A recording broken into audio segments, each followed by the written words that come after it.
Zimbabwe will hold its first by-elections in 2 years on Saturday, following the lifting of the suspension of elections by the government in a bid to contain the Covid-19 pandemic. Observers have said that the by-elections, in which 28 parliamentary and 122 council seats will be up for grabs, will provide contesting parties with ideas on how they will fare in 2023 harmonized presidential, parliamentary and council elections. President Emmerson Mnangagwa's ruling ZANU-PF and opposition leader Nelson Chamisa's Citizens Coalition for Change appear to be the main contenders, with the largest opposition party in parliament, MDC-T, led by Douglas Mwonzora, also coming in as a notable contender. Joining me on the news is News Central Southern African correspondent Lallah. Thank you very much for joining us. Good evening. Good evening. Some analysts believe that Saturday's by-election will largely predict what is to be expected in 2023. How true is this school of thought? Okay, that's a very interesting question, but that's actually what is on a lot of people's minds right now. Politicians, political analysts, political supporters, the civil society, and just ordinary Zimbabweans. Everybody's thinking, okay, if ZANU-PF goes ahead and they win all the seats that are up for contestation, then that means ZANU-PF is winning in 2023. And then there are those that also believe that if CCC, Nelson Chamisa's party, manages to take maybe the majority of the seats that are up for grabs, then it means Nelson Chamisa is now a real threat to ZANU-PF. Even the political parties, they are taking these by-elections as a litmus test for 2023. Give us an insight into the positions to be filled on Saturday.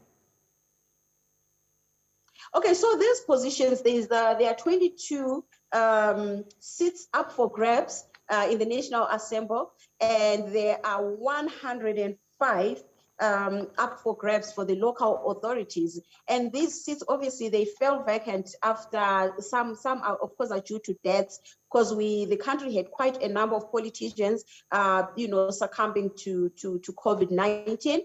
But others were due to recalls by the MDC-T leader, Dr. Douglas Mwonzora. So this is how it stands at the moment. So it's either they are filling seats that that became vacant because of recalls or because of deaths. Zimbabwe African National. And maybe I should also mention. Okay. Maybe I should mention that most of these seats, especially the local authority seats, they are in cities like Harare and Bulawayo, Masvingo. They are in cities. They are not so many from the rural areas, but they are in cities where CCC seems to be a stronghold. Okay, I'm going to ask about the Zimbabwe African National Union Patriotic Front. That's the ZANU-PF, which controls parliament, has a 2/3 majority. How do you think their performance will be in Saturday's election? Wow, this is I think the country has had such exciting and high expectations for a by-election ever in the history of Zimbabwe.